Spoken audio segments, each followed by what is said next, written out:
राम राम दोस्तों, मैं अरुण कुमार डायरेक्ट वैदिक रेमेडी चैनल में एक बार आपका फिर से स्वागत है। दोस्तों, आज चर्चा करेंगे सूर्य ग्रह जब कुंडली के चौथे भाव में होते हैं तो क्या संकेत मिलते हैं। Understanding of sun in the fourth house of your horoscope. चौथे भाव को अगर हम समझें तो चौथा भाव होता है माता का, माता की शिक्षा, माता का पोषण, आपकी मातृभूमि का भी होता है, मदरलैंड का। जन्म स्थान के जो आसपास के लोग होते हैं वो चौथे भाव से देखे जाते हैं। आपकी मानसिक शांति का भी होता है, सुख भाव है ये, घर का, घर की खुशी का, सुख सुविधा के जो साधन होते हैं, कंफर्ट्स एंड कन्वीनियंसीज, वाहन और आपका मकान, ये सब चौथे भाव से देखा जाता है। ज़मीन का भी होता है, रियल एस्टेट का। सूर्य को अगर हम समझें तो सूर्य कला और रचनात्मकता के कारक हैं, क्योंकि सृष्टि के सृजन करता है, प्रकृति के पोषक हैं। और सूर्य प्रकाश के कारक हैं, तो ज्ञान से हमें प्रकाश मिलता है, तो ज्ञान और शिक्षा के कारक भी हैं। काल पुरुष के जन्मांक में पंचम भाव के सूर्य स्वामी होते हैं। सूर्य का काम है चीज़ों पर प्रकाश डालना, तो जागरूकता और अवेयरनेस के कारक भी हैं। दृढ़ इच्छा शक्ति और जो दृढ़ निश्चय होता है, डिटर्मिनेशन एंड विल पावर, उसके सूर्य कारक हैं, क्योंकि सूर्य आत्मा के कारक हैं। सूर्य राजा हैं तो नेतृत्व अक्षमता के भी कारक हैं। उच्च पद, प्रतिष्ठा, वर्चस्व, स्टेटस एंड अथॉरिटी के सूर्य कारक होते हैं। पिता और पिता तुल्य लोगों के भी कारक हैं। सरकारी कार्यों के, सरकार के, सरकारी अधिकारियों, आपके सीनियर्स के, इन सब के सूर्य कारक होते हैं। सूर्य अगर कुंडली के चौथे भाव में है तो आपकी माता घर में पिता की भूमिका में हो सकती है। माता की नेतृत्व क्षमता अच्छी होगी। माता चाहे वर्किंग हो या हाउसवाइफ हो, उनका जो स्वभाव होगा वो डोमिनेटिंग हो सकता है, नेतृत्व करने वाला। आपका पोषण, आपकी शिक्षा से लेकर कैरियर के मामलों में माता की भूमिका रहेगी। ये सब तब हो सकता है जब सूर्य कुंडली के अच्छे भावों के स्वामी होकर चौथे भाव में हो। अगर सूर्य कुंडली में अशुभ भाव का स्वामी है, यानी कि जो सिंह राशि है वो कुंडली में अशुभ भाव में है, तब आपके माता के सुख में समस्या आ सकती है। अगर पीड़ित भी हैं ऐसे सूर्य, तो हो सकता है कि आपको माता से अलग रहना पड़े। आपका घर की जो सुख सुविधा को लेकर आप बहुत जागरूक रहेंगे अगर सूर्य आपके चौथे भाव में है, क्योंकि घर और घर की सुख सुविधा ये आपकी ईगो से जुड़ा हुआ होगा। ईगो का विषय होगा ये आपके लिए।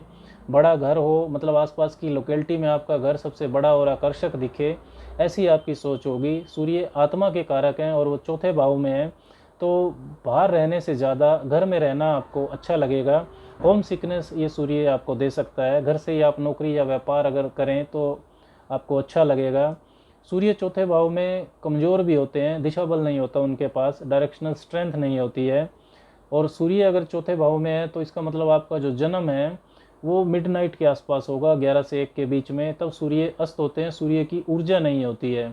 तो इसीलिए जो अर्ली लाइफ होती है आपकी 25-30 साल तक की, उस उम्र में आपको संघर्ष ज़्यादा करना पड़ सकता है। आपका जो आत्मविश्वास है, इच्छा शक्ति है, वो कमज़ोर रहेगी अर्ली लाइफ में।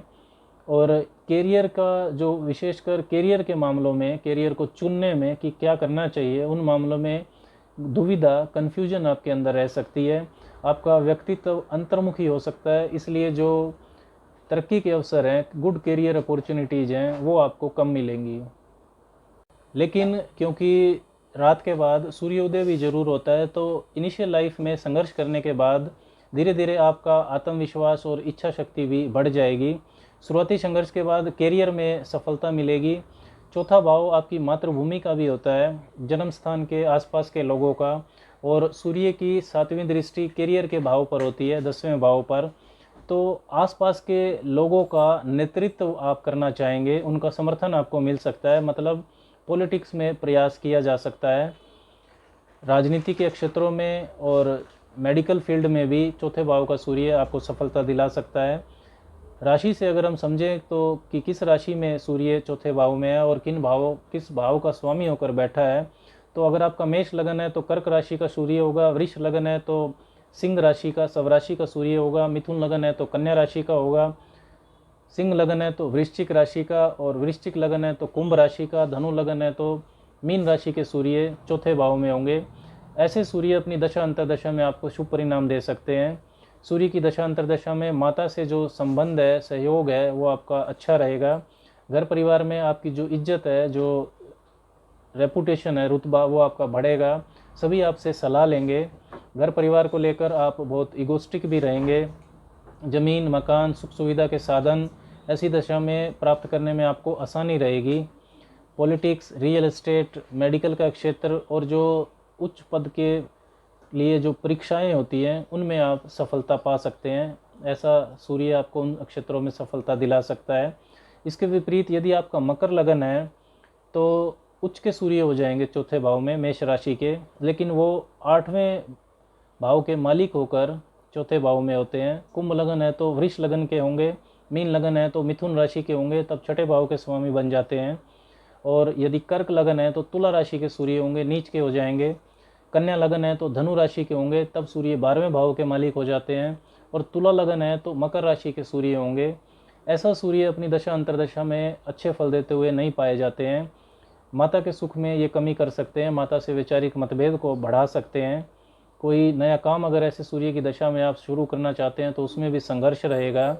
आपके परिवार के अन्य सदस्यों के साथ भी ईगो की समस्या को ये सूर्य बढ़ा सकता है।